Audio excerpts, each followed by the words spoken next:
অবশেষে খুলে গেল কলেজ বিশ্ববিদ্যালয়ের ভর্তির পোর্টাল।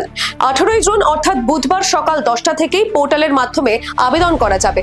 বিকাশ ভবন থেকে সাংবাদিক বৈঠক করে এমনটাই জানালেন রাজ্যের শিক্ষামন্ত্রী ব্রাত্য বসু।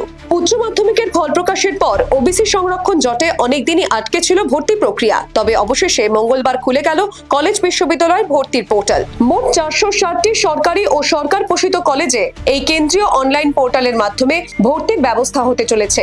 ব্রাত্য বসু অবগত করেন, এই আবেদন প্রক্রিয়া সম্পূর্ণ বিনামূল্যে করতে পারবেন শিক্ষার্থীরা।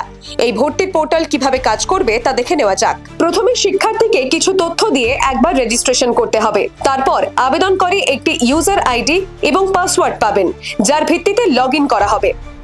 একজন শিক্ষার্থী সর্বোচ্চ 25টি আবেদন করতে পারবেন তার পছন্দের ক্রমানুযায়ী। আবেদন করার শেষ সময়সীমা পর্যন্ত সে তার পছন্দের কলেজের তালিকা এবং বিষয় পাল্টাতে পারবে। আবেদন করার সময়সীমা পার হলে একটি নির্দিষ্ট সময় সবকটি কলেজের সবকটি বিষয়ে সিস্টেম জেনারেটেড মেধা তালিকা প্রকাশিত হবে। একবার আবেদনের ভিত্তিতেই পড়ুয়ারা তাদের পছন্দের একাধিক কলেজে আবেদন করতে পারবে। প্রফেশনাল অ্যাডমিশন নেওয়ার জন্য কোনো শিক্ষার্থীকে সশরীরে কলেজে যেতে হবে না। পড়ুয়ারা তাদের মেধা এবং পছন্দের ভিত্তিতে সর্বোচ্চ যে বিষয়টি পাবে তাতে অনলাইনে এই পোর্টালের মাধ্যমে টাকা জমা দিয়ে ভর্তি হতে পারবে। প্রথম দফার সময়সীমা শেষ হবে 1 জুলাই। তবে শিক্ষামন্ত্রী এও জানিয়েছেন, প্রথম দফায় ভর্তি প্রক্রিয়া সম্পন্ন হলে ফাঁকা আসনের ভিত্তিতে আবারও একটি মেধা তালিকা প্রকাশ করা হবে। Bureau report, the wall.